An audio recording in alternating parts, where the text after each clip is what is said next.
Hey, everybody, welcome to the inaugural episode of The Current Conversation. This is going to be a very electrifying podcast.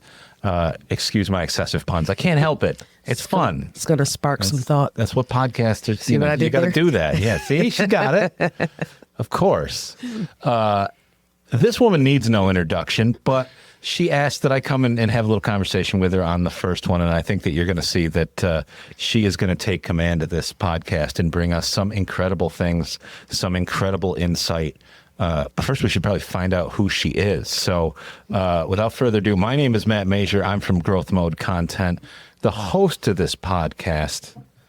Go ahead and say hello. All right. So I am your host, and I appreciate that introduction, even though you said I didn't need one, but you gave me a good one, so Yes. I appreciate that. My name is Shawni Davis. I am the CEO of Luminary Electrical Contractor, and I am a master electrician. I've been an electrician for 17 years or so, something like that. Wow, I can't even believe it's been that long. But so Luminary Electrical is a commercial and industrial electrical contractor. We are also working in the green energy and sustainability sector. And, I'm really looking forward to this podcast. I think that I'm going to learn probably as much as my listeners and viewers are going to learn about green energy and all of the different and very new technologies that are emerging out of the direction that we're going in the electrification of things. So I'm excited to, Shawni, we're introduce excited to you. have you and to get this podcast off the ground and share some of your incredible insights. And I think it was great how you mentioned that you're going to continue to learn, as we bring guests and new insight, new technologies, right, in this field. That's continually evolving. But let's jump back a step and let's talk about how you evolved to where you are today. All right. Awesome. Right. Awesome. A lot of folks, I think, don't necessarily understand how you even become an electrician, or as you mentioned, a master electrician. So if you wouldn't mind, give folks a little bit of background on just that process and then, of course, your experience. Sure. So I started out as an apprentice, a first-year apprentice at the IBEW, which, for those that don't know, is the International Brotherhood of Electrical Workers. I'm going to add an S in there for sisterhood, okay? Just because I'm not a brother. But so I started out really literally not knowing a thing about electrical other than you go over there, you flip that switch, the light comes on, and we're good. And somehow they accepted me into the program, not knowing a thing. But I obviously learned a bunch in my time there. The apprenticeship program is 5 years. And then you become a journey person. Once I topped out of the apprenticeship program, I did a little bit of traveling. I did some solar work. Wow. Right in the middle of January in Massachusetts. So, it was nice and warm, toasty, right? Yeah. Right in the heart of winter. But so I did some of that kind of work, and honestly, to see where we've evolved even from when I topped out however long ago in this industry is absolutely crazy. After I traveled a little bit, came back to Syracuse to work, in the IBEW here locally, and then COVID came, and I think COVID was just transformative for a lot of people, and for some people it wasn't great, and for other people it was an amazing experience. I'd agree with that, sure. For me, I decided to start a business right during COVID, right in 2021. Hey, I said, you know what, why not? Gotta have something to do. I guess if looking for a challenge was a person, here I am, right? And so we started in 2021, and we've grown tremendously. I have a great group of people that support me and that are around me and help me out, especially for the things that I don't know. I have a great staff. Actually, one of my staff members is going to be co-hosting this thing with me, Nice. which I'm excited about. he's funny to himself, so I think you guys will enjoy him. Yeah, so I got a great opportunity back in 2022 to be a part of the announcement of Micron Technologies coming here. Yeah. Which was a phenomenal opportunity to introduce President Biden, which Wow.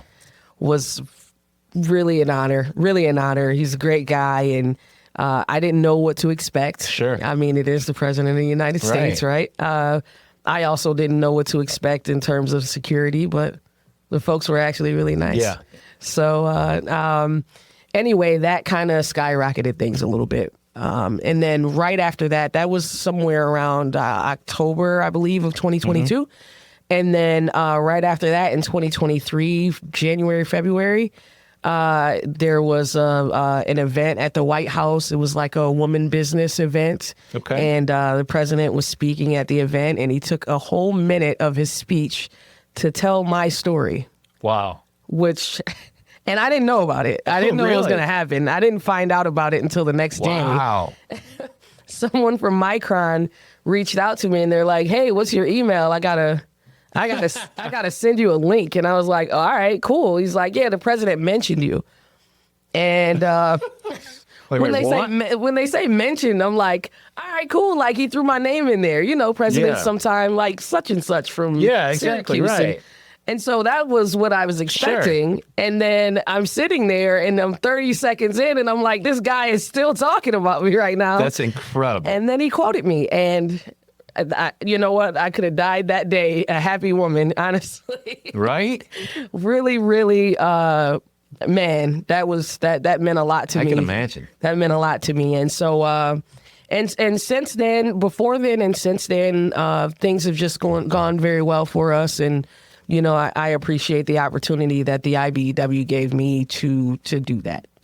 Yeah, that's to jump back just a little bit. You mentioned that 5-year apprenticeship. You know, in most jobs, you think we're gonna do a 6-week internship. You know, and then we can go into the workforce. No, for electricians, it's 5 years. 5 years. However, you're getting paid all 5 years, right? So they're paying you to go to school. You learn on the job. Is that a fair assessment? Yeah, yep. On the job. You have there's class that you do once a week in class, but you know, the majority of the learning that you do really comes from the field and it's incredible. So seems like there's a lot of professions that could learn from that sort of program. Although it's a challenge, right? Because, you know, as we talked about, Micron's coming to town, and we need lots more of you. You need an army of people, right? Yeah. But you can't start, you know, this month and be an electrician. Exactly. You got to start somewhere, and you know, New York State has a law that you can only have so many apprentices per journeyman. Oh, wow. Or so many journeymen per apprentices. So even that's a little bit of a barrier to bringing a ton of folks in, because you have to have two journeymen for one apprentice. Wow. So, you know, we're still limited by that. So, Shawni, let me ask you, when you were coming up through the system there in your apprenticeship and in your career, there's lots of people look just like you in the group, right? A ton of them. I mean, but man, I was surrounded by Black women in the industry. I was usually the one and only, whether it be the only woman or the only person of color on a job site. So didn't see a lot of me, and I had to navigate that in a way that I think may not have worked out for some people, but I was blessed enough to be able to navigate that. And I can't really even speak on how. I think it's just a thing that happened. Yeah. You know what I mean? And I didn't let any of the harsh realities of it discourage me from the goal. And the goal was to make sure that I became a journeywoman electrician. That's incredible. Now, today we are, 15, 14 years down the road into your career. Do you see that changing at all? Do you see more ladies in your profession? More, yes. Still Not where you'd like it to not be. not many. Yeah. To be honest, there's just not enough. And there could be a number of reasons why that is. You know, it may not be something that that Black women have been exposed to. Sure. You know, or for the ones that have gotten in, it's been a difficult journey. And, you know, I think that's probably the hardest part is you get in and then you have to navigate this this sort of culture in construction. And it's tough. Sure. It's tough, and not everyone is built for it. And but you know, I'm looking to change that as well, to change the narrative on that you know, we can do it. And however I got to help out, you know, someone that decides to come into this industry, I make sure I do. You know, I have conversations. Yeah. I avail myself. You know, folks have my phone number. They can call me because I do believe in this program. I believe that it's a great place to start a career. And I think more people need the opportunity to do so. And, you know, my company provides that opportunity as well. That's great. I'm going to put you on the spot a little bit, but I'd love to hear kind of your perspective. If you were talking to a teenage young lady, anybody, you know, a woman looking for a new career, not happy with where they're at. And like you said, they probably haven't had a lot of exposure. I mean, I think in general, a lot of these trades, what really goes on, I think most people probably don't have a ton of exposure. But if you were to speak to them, you know, what are some aspects of the job that they might not know that you think might appeal? Or, you know, did you know that you spend your time doing this or something like that? Is there anything that you might first come to mind, that sort of thing? The first thing that I mention is you gain a skill and you gain knowledge that no one can take from you. And you can literally take that skill and that knowledge anywhere. That's brilliant. And be employable. Yeah. You'll always have employment. Everyone needs an electrician. And so that right there really sparks it. I think the other thing is the benefits that come along with it. I mean, there's, you know, pension, annuity, all of those things that some careers don't even avail, right, to folks. So that's another appeal. So but just from a purely job standpoint, it's just a good job. It's a great career in terms of the traditional job stuff. It's a great career in terms of that. It's hard on the body, but I think that what people don't know is that, you know, the field of electrical is so vast. Like there's a reason why the apprenticeship is 5 years. Sure. We do everything from, you know, data cabling and fiber. Wow. To, you know, industrial work, and you get to see how industrial plants operate and how, you know, once you've wired something up, you get to actually see it work. Yeah. I love that. I also love going around the city of Syracuse specifically and looking at projects that I've taken part in and saying, man, I helped build that. I drive around with my nieces and nephews. Hey, I helped build that. That is a very fulfilling feeling. Yeah. Yeah. So. No, I love that, and especially for you. Like I'll do a similar thing with my kids. You know, I got a customer in that building. I got a customer. You could drive around and go, see that lit up? Yeah. That's because I lit it up. Yeah. That's awesome. Yeah, yeah. I was just up at Syracuse University recently, and I was the forewoman on a project that we put the glycol system in the stairs of Hendricks Chapel, so they don't have to shovel the stairs. It's heated, so they don't have to shovel them anymore. So you walk around and you see the stairs of Hendricks Chapel all clean, and everything else beautiful. has snow all over it. That's incredible. That is probably one of my favorites. That's incredible. Shawni, there's so many different things, so many incredible things that we've got going on. But I want to talk about this term that seems to be popping off a lot that we're hearing, the age of electrification. And I'm going to guess that this has something to do with the fact that everything that we do has, you know, electricity involved in it, right? It does. It does. And so the state of New York is moving in a direction where they're trying to make sure that everything is run off of electricity, Sure. right? I think in an effort to reduce fossil fuels and Sure. encourage sustainability. But when we think of electrification, this buzzword that happens, Sure. we're like, oh, it seems so far off, but I mean, we're right into the thick of it right now. EV charging stations to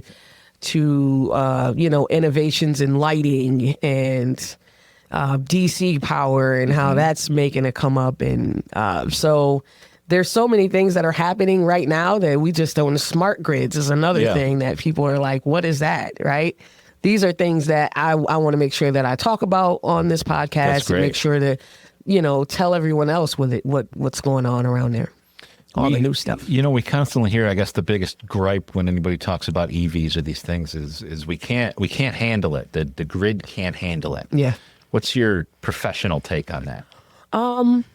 In some instances, I agree. I think we have a lot of work to do in terms of making sure that our grid can handle it. But I also think that with these new and emerging technologies, we'll get to the point where these smart grids, as we talk about, will help sustain and help the grid to be able to handle those kinds of things.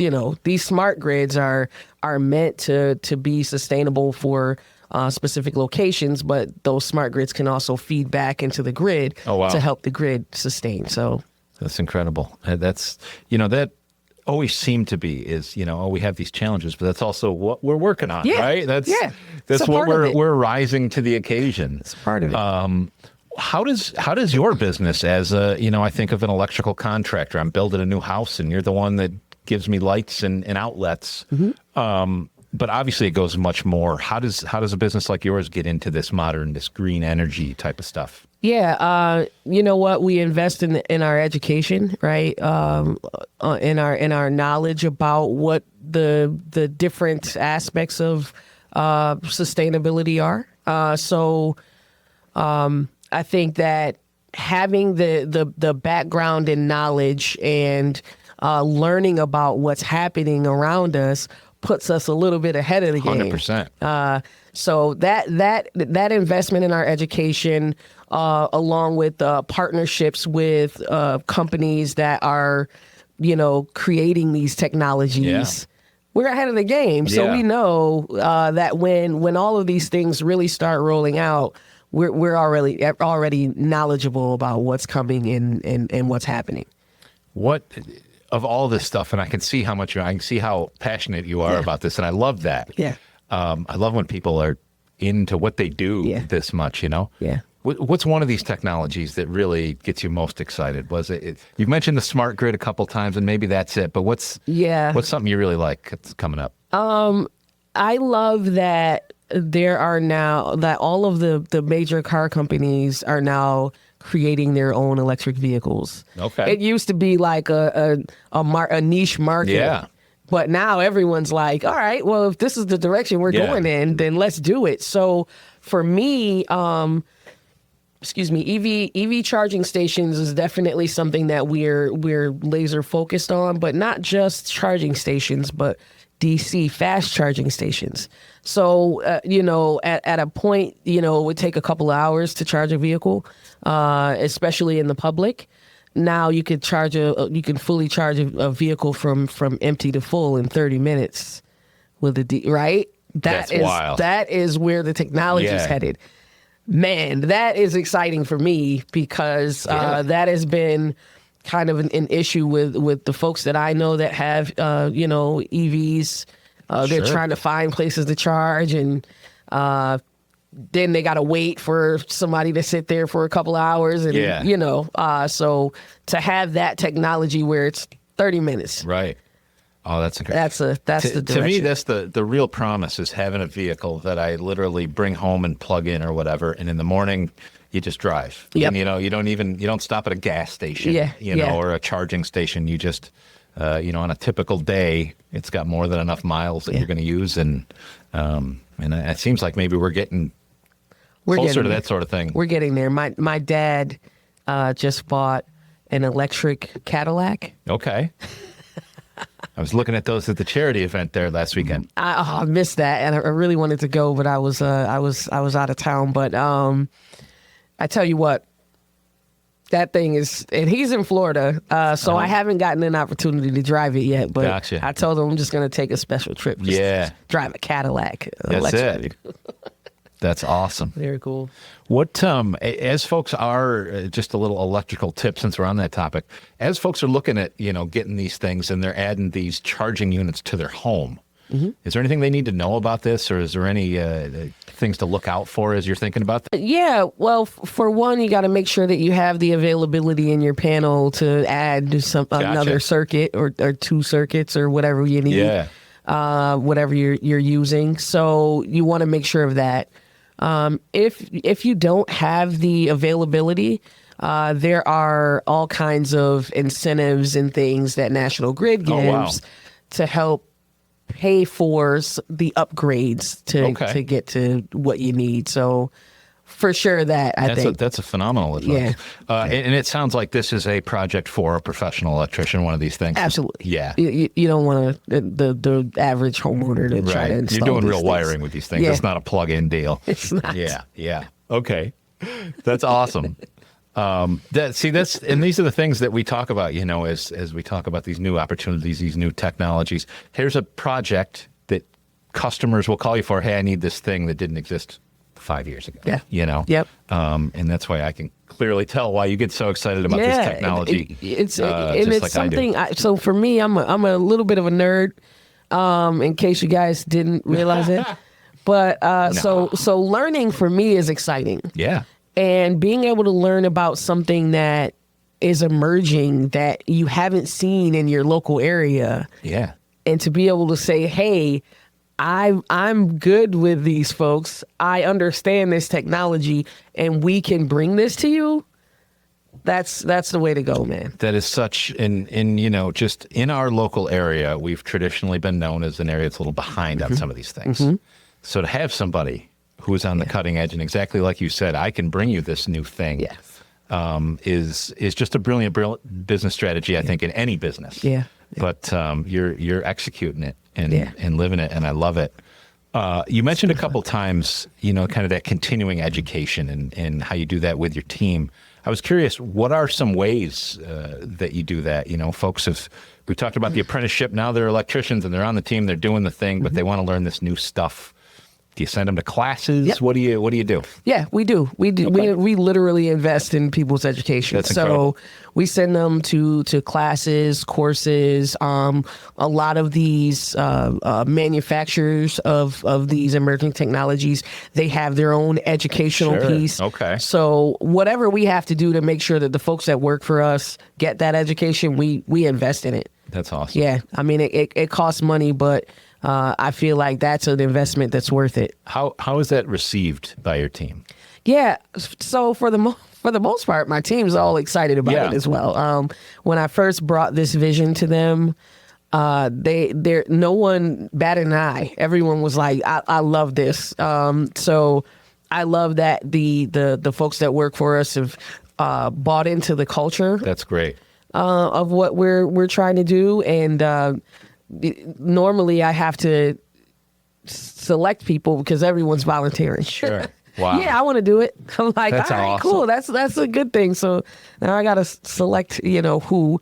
I think the important part is to invest in specifically young people that have, not been out of school for too long. Okay. That can learn. And then what happens is they'll teach some of the other folks that may have a barrier to sitting in that class or sitting online and learning. That's brilliant. So it's really about the culture and the community of the company, and making sure that we avail ourselves to people with different learning styles to make sure that everyone learns it. I think that's so wise from a big picture standpoint. The goal to continue, sure, but like you said, there's some folks that, they don't want to sit in a class, or they might even be the type like a lot of us who don't learn well in that setting. Yeah. But you've been able to leverage the folks that do to help. Yeah. It's brilliant. You got to have a good mix of the young, the older, because there's that old wise person, Sure. right? That has all of these experiences that the young person doesn't. Yeah. And then you have the younger folks that have this willingness to learn some new technology, and they're willing to teach it. So it's a good balance. It's incredible. It's a good balance. What you got going on is just my. That's why I love doing these podcasts. Is I just learn more and more and more. I knew that you introduced the president. I had no idea that he had told your story at that second event. Like, it's things like these that are just incredible. You see these incredible people around. You see them in the news. You see her all over the place. Your beautiful trucks with a nice logo on them. You see all over town.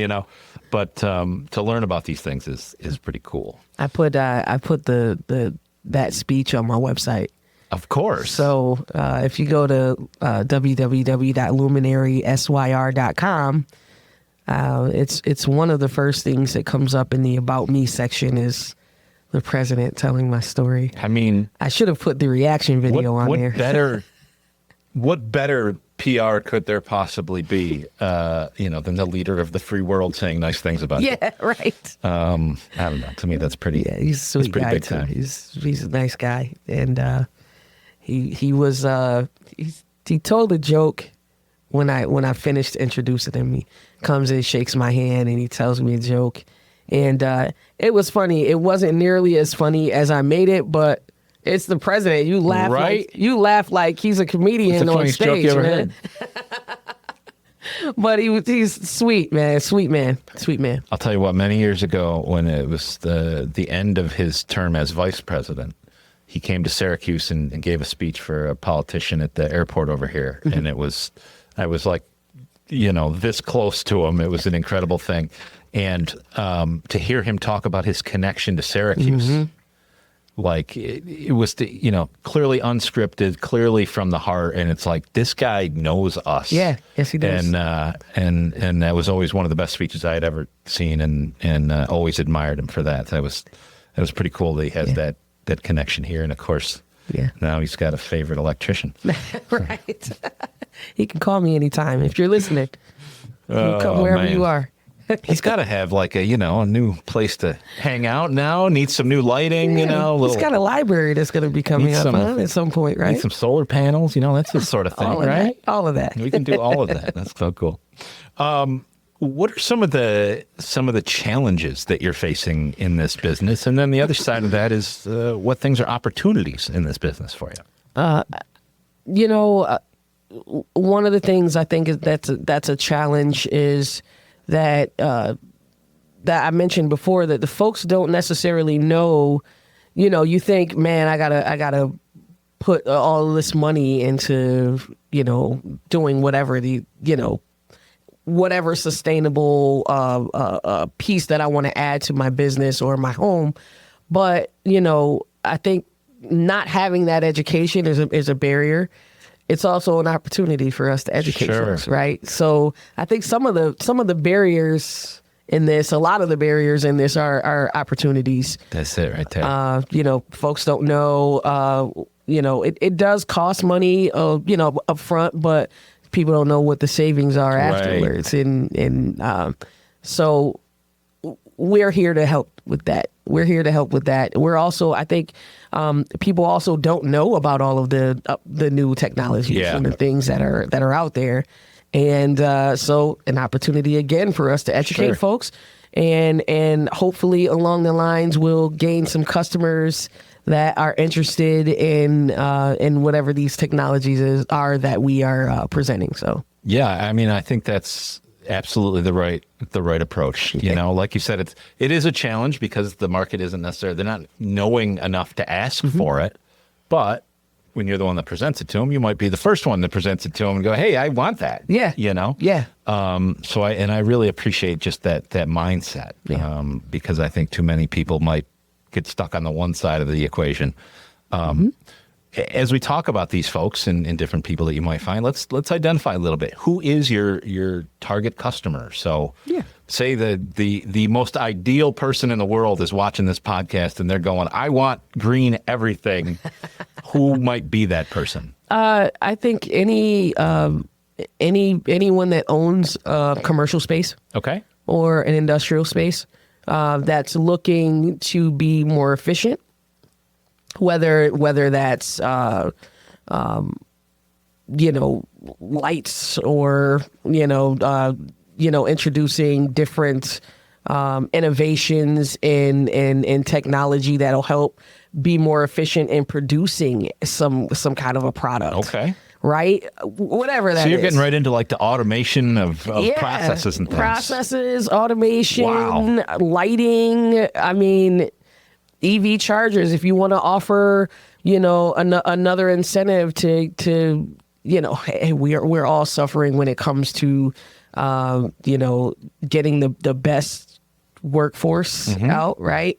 And sometimes you got to offer incentives. Well, EV charging, it can be an incentive. Free charging for you to the public, it costs money. So you make money on them, but at the same time, you get to offer an incentive for your employees. I have a friend that is extra loyal to his employer because they offer that. They give him an incentive to buy the car, but then they also have that charging at work. Yep. So it's interesting.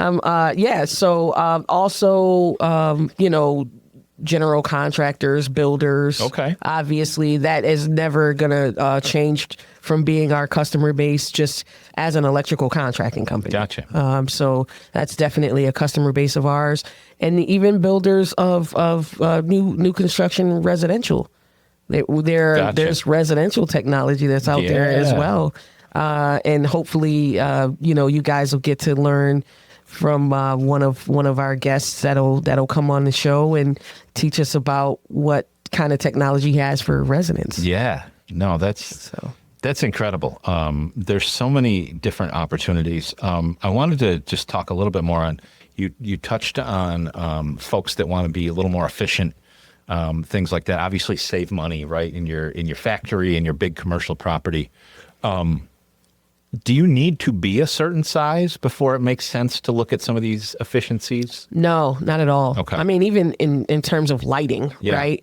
You save so much money with LED lights that it's insane how much money you can spend just doing something that simple.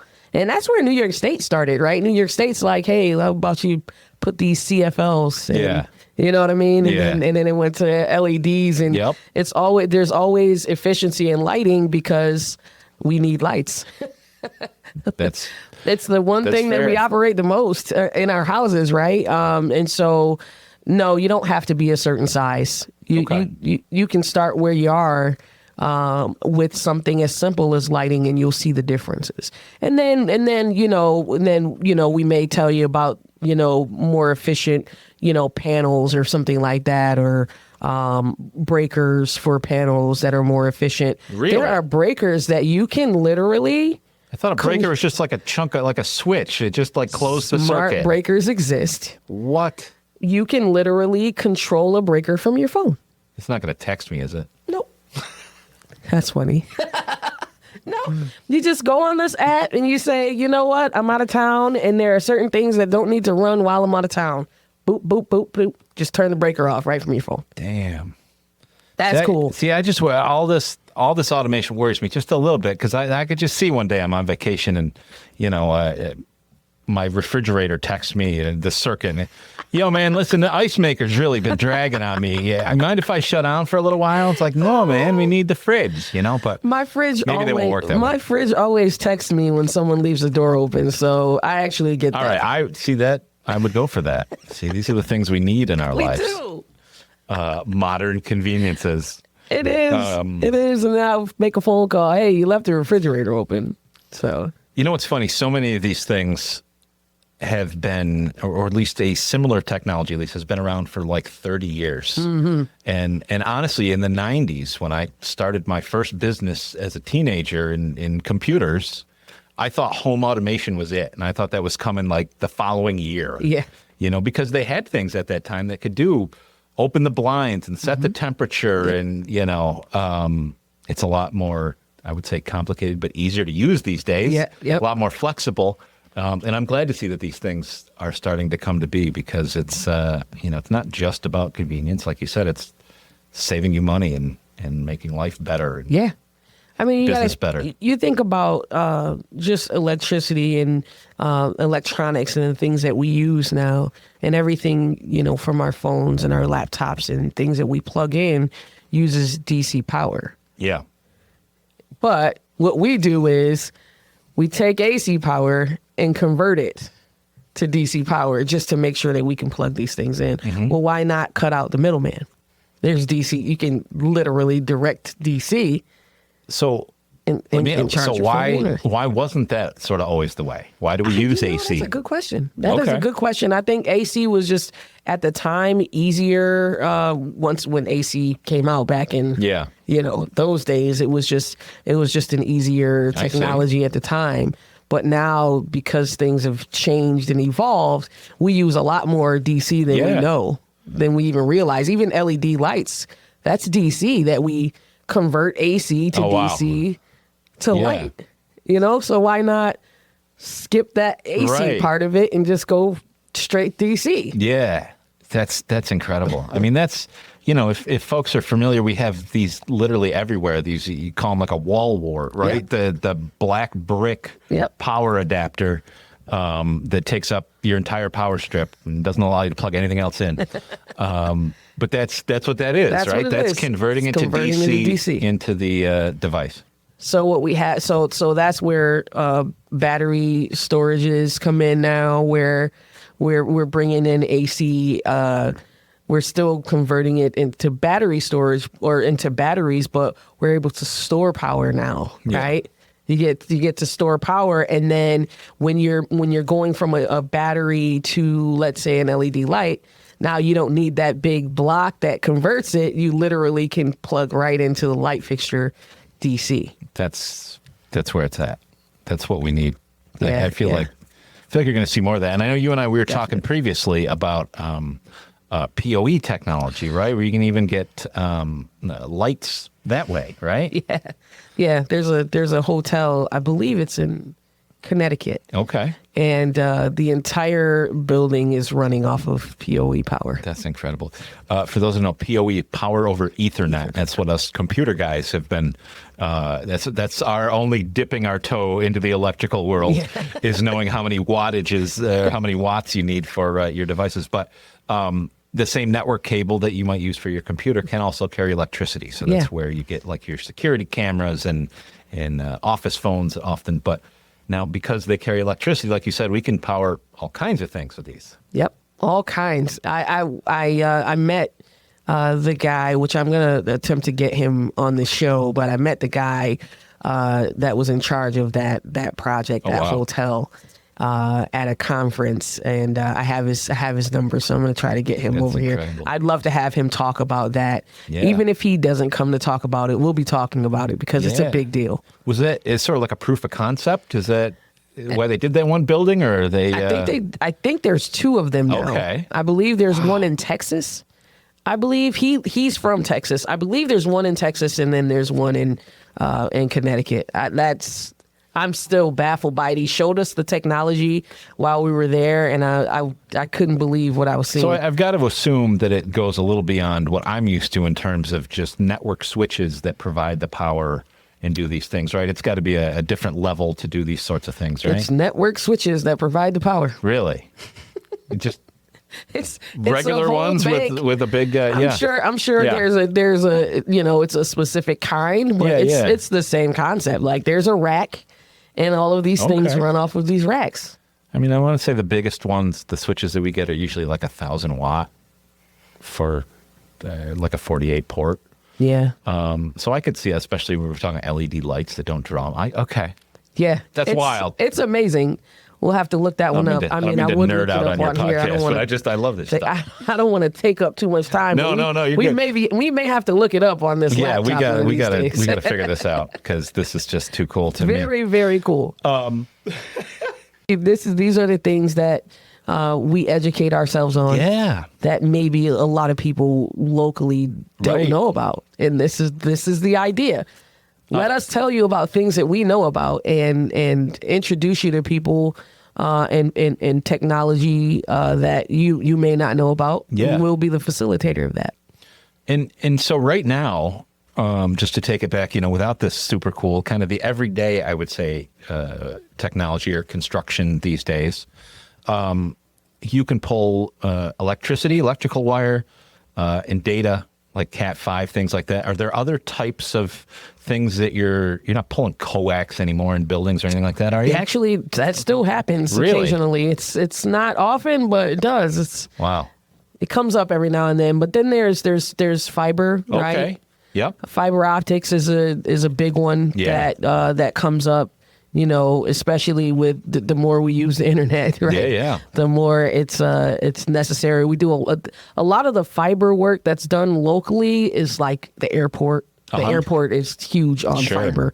But, buildings, just, commercial buildings that obviously use internet, they Yeah. have fiber. It's just not as large of a scale as it is for places like the airport.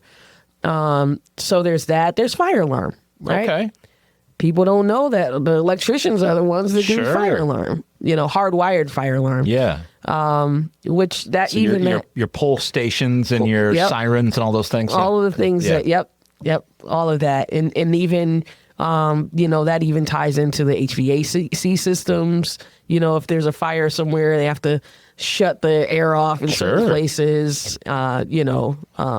So we do that kind of wiring. Wow. All kind of low voltage security cable, that kind of thing. All kinds of. I find that interesting, and we've touched on it so many times about the education and things. But as you describe these things, the number of things that are almost sort of outside of your field that you have to understand to do your job, Yes. I think are pretty interesting. Yeah, like HVAC Right. and plumbing. We always have to provide the power to all of these things. Everything Sure. needs power. So there's nothing in a building that exists without some sort of power involved, except for maybe ceilings. I don't. I mean, walls. You never know. You get these walls that are nothing but like videos. like the video wall that's behind us Yeah. here. This one. Yeah, I think I'm going to talk That to you needed about some I'm going to talk to electricity. you about some power conditioning for that, actually.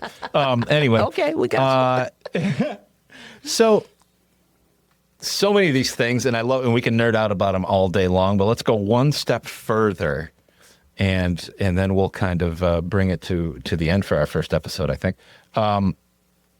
What's coming in the next 5-10 years of all this craziness we're talking about? I definitely think smart grids are going to be. I think smart grids are the wave of the future, the near future. So you mentioned them a couple times. Yep. If you could, just in a real basic nutshell, what is a smart grid? Basically, it is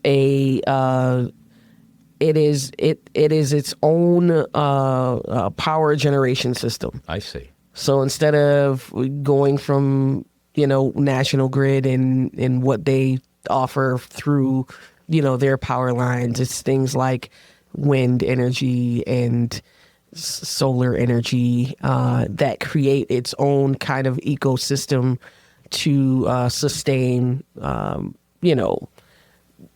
housing. A residential area I see. could run completely off of the grid.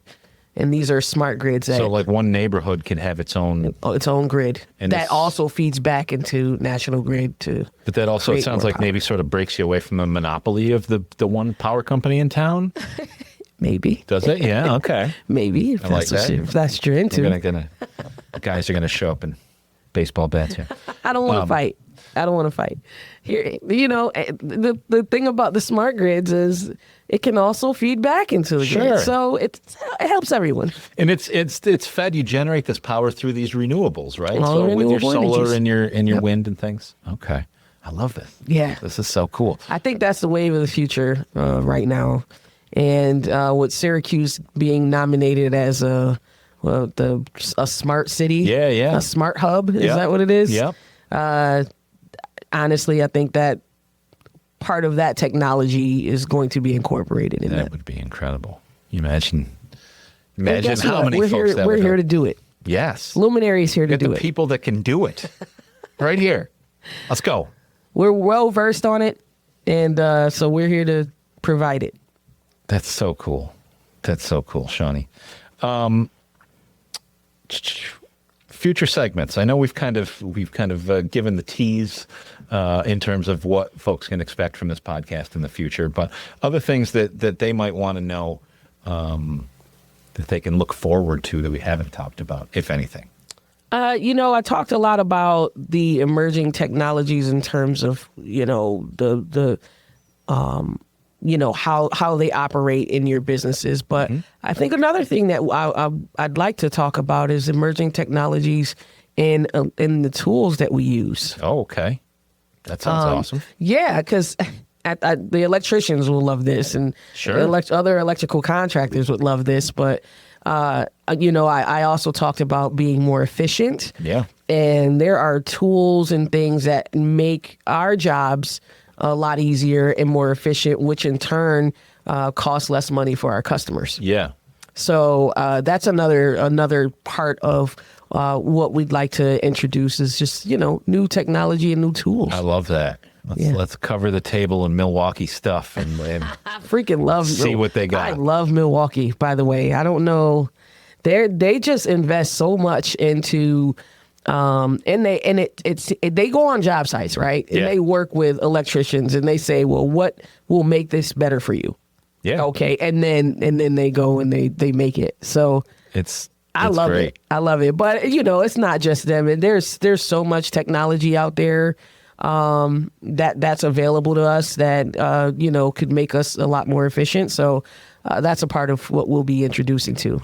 I feel like there's a market where they've really realized that there is a lot of room for innovation in tools. Yeah. Where for years it was, we'll just make a hammer and a screwdriver and, maybe a different color. Yeah. But now we're actually getting some things that, like you said, really actually save you some time and Battery just a powered gimmick. jackhammers. Can you believe that? What?